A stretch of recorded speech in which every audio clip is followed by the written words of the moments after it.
Hello everyone, welcome to this new video जिसमें हम discuss कर रहे हैं एचपीआरसी द्वारा पूछे हुए लेटेस्ट क्वेश्चंस एचपी जीके में। इनमें कुछ क्वेश्चंस तो ऐसे होंगे कि जिनको आपने कभी पहले देखा भी नहीं होगा। चलिए शुरू करते हैं। तो पहला क्वेश्चन है हमारे पास ये, according to India's national multi dimensional poverty index progress review 2023, what percentage of Himachal Pradesh total population was identified as multi-dimensional poor during 2019-21? पूछ रहा है कि जो national multi dimensional poverty index है उसके अकॉर्डिंग हिमाचल प्रदेश में पॉवर्टी का परसेंटेज क्या रहा है। ठीक है, तो ऑप्शंस है 3.9, 1.5, 4.93 या 10%। तो इसका जो राइट आंसर है वो क्या है, 4.93। इसके बारे में थोड़ा सा समझ लेते हैं कि ये क्या चीज़ है। कि देखो, सबसे पहले हमें पता होना चाहिए पॉवर्टी के बारे में। जो पॉवर्टी है, पॉवर्टी जिसे हम गरीबी बोलते हैं, ये क्या है कि जब किसी व्यक्ति के पास बेसिक चीज़ें भी नहीं होती, ठीक है, जब वो बेसिक चीज़ों से भी क्या रहता है, डिप्राइव्ड रहता है, तो उसको हम क्या बोल देते हैं, पुअर बोल देते हैं, या फिर हम बोल देते हैं कि वो पॉवर्टी फेस कर रहा है। ठीक, उसके बाद अगर हम बोलें कि अगर किसी व्यक्ति को हमें ये जानना है कि वो पुअर है कि नहीं है, तो हम बोलते हैं कि सबसे अच्छा पैमाना जो है मनी है। कि अगर किसी व्यक्ति के पास मनी है तो ऑब्वियस सी बात है वो अपनी बेसिक नीड्स क्या कर सकता है, पूरी कर सकता है। और मनी को मेजर करने का एक बड़ा अच्छा क्राइटेरिया है इनकम। कि आप इनकम देख लीजिए किसी व्यक्ति की, अगर किसी व्यक्ति की इनकम 10,000 रुपये है, ठीक है, और किसी व्यक्ति की इनकम जो है, मैं बोल रहा हूँ फॉर से 5,000 है, तो हम ये बोल सकते हैं कि 5,000 वाला जो है गरीब है एज कंपेयर टू 10,000 वाला। ठीक है, बट हमारे पास एक और डेफिनेशन भी है पॉवर्टी की, कि बेसिक नीड्स में और भी कई सारी चीज़ें हो सकती हैं। जैसे कि अगर हम बोलें कि दिल्ली में लोग रहते हैं, ठीक है, अब दिल्ली में लोग रहते हैं, उनके पास मनी तो है बट क्लीन एयर नहीं है। ठीक है, वो भी एक तरह से क्या है, बेसिक कमी है। क्लीन एयर तो सबकी नेसेसिटी है, बट अगर वो क्लीन एयर जो है नहीं है, तो वो एक तरह से पुअर है उस चीज़ में। ठीक है, कईयों के पास वाटर नहीं है, पानी पीने का साफ पानी नहीं है। ठीक है, कई लोगों के पास जो है वहाँ पे इलेक्ट्रिसिटी नहीं है, और देश के कई इलाकों में। तो हमारे पास दो अलग अलग कंसेप्ट आते हैं। एक तो हमारे पास आता है सिंगल डायमेंशनल, ठीक है, जैसे कि जिसमें सिर्फ इनकम देखी जा रही है। और दूसरा क्या है, हमारे पास मल्टी डायमेंशनल कंसेप्ट है, जिसमें हम सिर्फ इनकम ना देखते हुए और भी कई चीज़ें देखते हैं। स्कूल हो गया, हॉस्पिटल हो गया, इलेक्ट्रिसिटी हो गया, क्लीन वाटर हो गया। तो उसको बोला जाता है मल्टी डायमेंशनल पॉवर्टी। अब जो नीति आयोग है वो क्या करता है, एक एमपीआई इंडेक्स निकालता है, मल्टी डायमेंशनल पॉवर्टी इंडेक्स। ठीक है, अब यहाँ पे आप ये सोच सकते हैं कि जी 2019-20 का डाटा हमें याद करना पड़ेगा। नहीं, ये जो एमपीआई है ये 2023 का ही है। ठीक है, ये रिपोर्ट 2023 में ही आई थी। एक्चुअली इन्होंने जो डाटा यूज किया था वो नेशनल फैमिली हेल्थ सर्वे का डाटा यूज किया था, जो कि नेशनल फैमिली हेल्थ सर्वे 5 था। उसमें जो डाटा दिया गया था वो 2019-21 का है। तो ऐसा जो है इन्होंने लिखा हुआ है।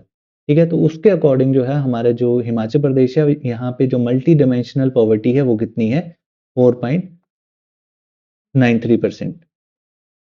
ये कुछ चीज़ें मैं बता चुका हूँ, national multi dimensional poverty index. ठीक है, और जब भी पॉवर्टी की बात की जाती है,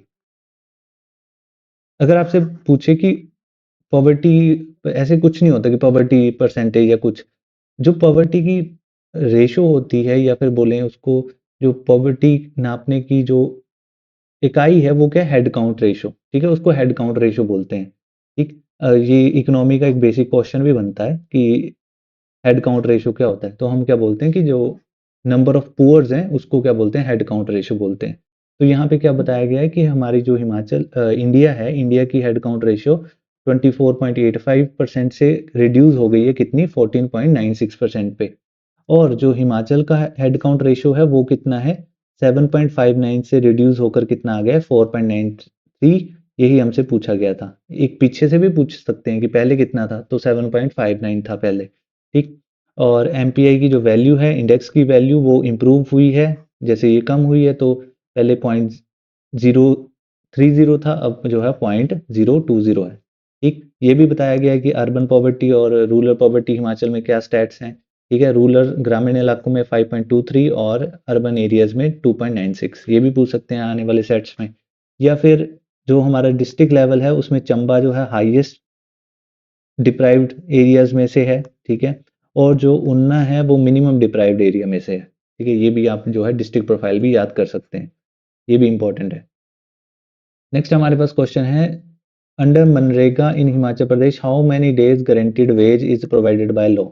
पूछ रहा है कि मनरेगा के अंडर हिमाचल प्रदेश में कितने दिनों की गारंटीड एम्प्लॉयमेंट दी जाती है। तो सभी को पता ही है इसका आंसर जो है 100 डेज है जनरली, ठीक है। मनरेगा जो है कब आई थी, मनरेगा 2006 में आई थी, ठीक है, एज नरेगा,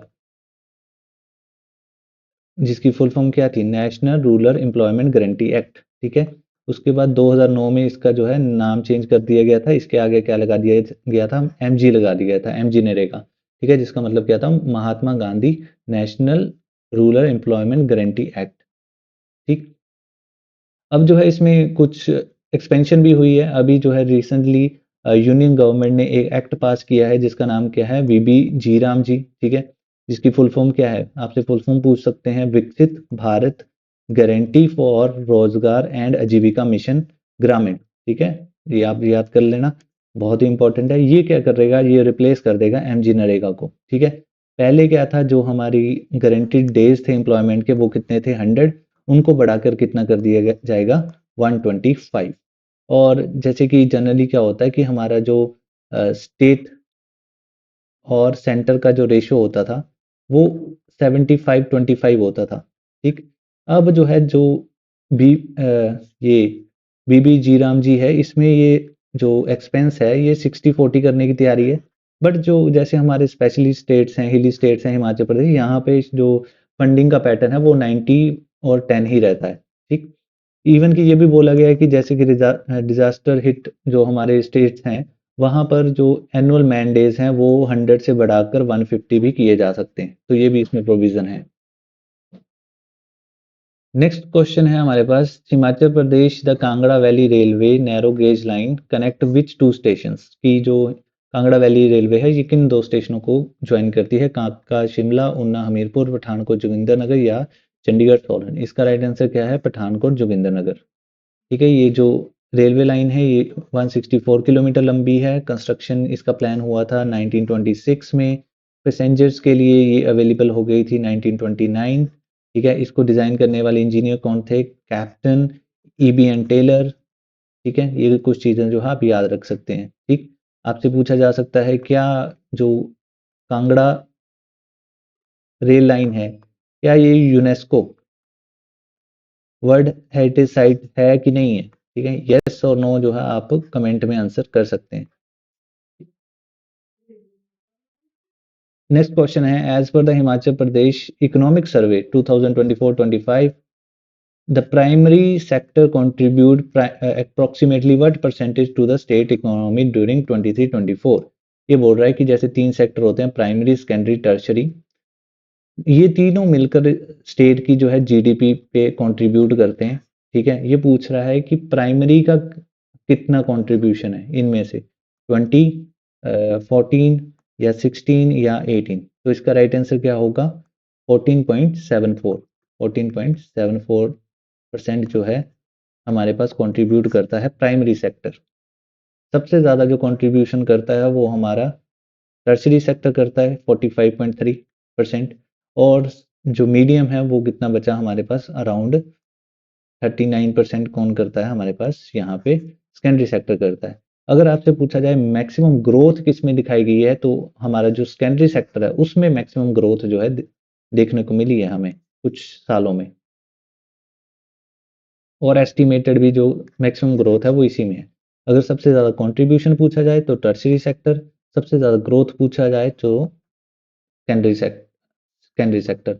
और अगर पूछा जाए सबसे ज़्यादा एम्प्लॉयमेंट किस में है, सबसे ज़्यादा जो हमारे हिमाचल की जो पॉपुलेशन है वो किस में इंडल्ज्ड है, तो आएगा प्राइमरी सेक्टर। तो ये यहाँ पे है, सर्विस सेक्टर 45.3, सेकेंडरी 39.5 और जो प्राइमरी है वो 15.2, ठीक है। यहाँ पे आप 15.2 को करेक्ट कर लेना 14.74 से। नेक्स्ट है हमारे पास which date Himachal Pradesh first came into existence as separate political entity in the independent India as the chief commissioner province. Simple सा क्वेश्चन पूछ रहा है कि Himachal Pradesh chief commissioner province कब बना था, तो इसका आंसर क्या है, 15 अप्रैल 1948 को हिमाचल क्या बना था, चीफ कमिश्नर प्रोविंस बना था। तो हमारे जो पहले चीफ कमिश्नर कौन थे, एनसी मेहता। ठीक, इसी डे को हम क्या मनाते हैं, इसी डे को हम हिमाचल डे भी मनाते हैं, क्योंकि पहली बार जो है हिमाचल नाम की एंटिटी का क्या हुआ था, जन्म हुआ था। लगभग 30 एरियाज को मिलाकर क्या बनाया गया था, हिमाचल प्रदेश बनाया गया था, और जिसमें 4 डिस्ट्रिक्ट जो है बनाए गए थे। कौन कौन से, चंबा, मंडी, महासू और सिरमौर। ठीक, और उसके बाद तो हमें पता है कि 1951 में इसको क्या बना दिया गया था, इसको एक यूटी पार्ट सी स्टेट बना दिया गया था। 1956 में इसको क्या बना दिया गया था, यूनियन टेरिटरी। और 1971 में ये क्या बन गया था, फुल स्टेट बन गया था, 18th। ठीक है, तभी हम 25 जन को क्या मनाते हैं, फुल स्टेटहुड डे।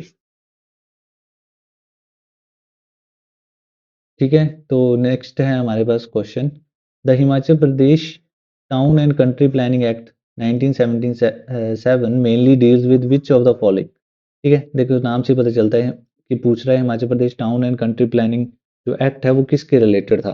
तो जैसे यहाँ पे क्या है, टाउन एंड कंट्री प्लानिंग, तो मतलब प्लानिंग के बारे में। तो यहाँ पे land use and planning, Panchayati Raj, forest conservation या लेबर रेगुलेशन। तो इसका राइट आंसर क्या होगा, लैंड यूज एंड प्लानिंग। ये जो हमारे पास एक्ट आया था ये कब आया था, 30 सितंबर 1977 को। ठीक है, और ये पूरे स्टेट में लागू किया गया था। जनरली जो कैंटोनमेंट एरियाज हैं या फिर स्पेशल एरियाज हैं, ठीक है, कुछ वहाँ पे ये लागू नहीं है, बट जनरली जो है पूरे स्टेट में लागू किया गया था। कॉम्पिटेंट अथॉरिटी इसमें बनाई गई थी, director of town and country planning. ठीक है, एक बॉडी बनाई गई, एक अथॉरिटी बनाई गई, और बोला गया कि कोई भी कंस्ट्रक्शन या चेंज इन लैंड नहीं होगा प्लानिंग में या डेवलपमेंट स्पेशल एरियाज में जब तक कि इस एंटिटी की परमिशन नहीं होगी। ठीक है, और इसमें 2 एंटिटीज थी mainly, town and country development authority जो कि जनरल एरियाज की में डेवलपमेंट के लिए रिस्पॉन्सिबल होगी, और दूसरी थी स्पेशल एरिया डेवलपमेंट अथॉरिटी साडा, जो कि स्पेशल एरियाज के डेवलपमेंट को देखेगी। नेक्स्ट है हमारे पास which of the following is not of the 4 main hill temple roof stone found in Himachal Pradesh.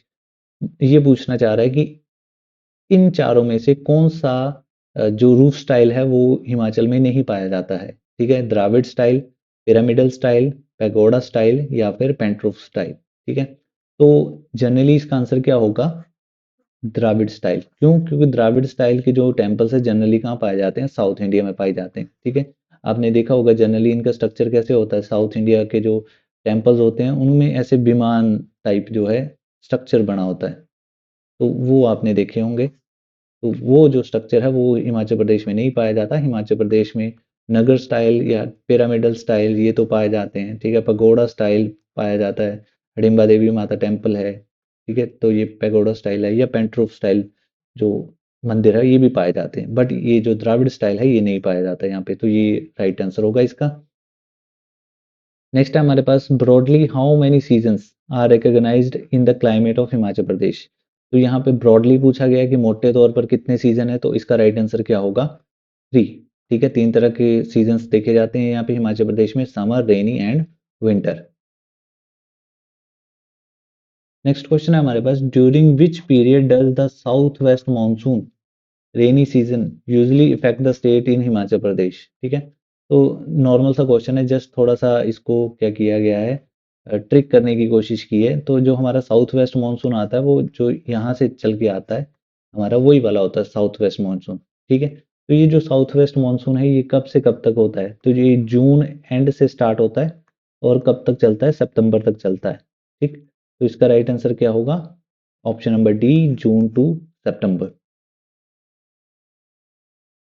ठीक, तो इस वीडियो में इतना ही। होप सो आपको ये अच्छा लगा होगा, और अगर आपको अच्छा लगा हो तो आप ज्वाइन कर सकते हैं चैनल को और सब्सक्राइब कर सकते हैं। Thank you.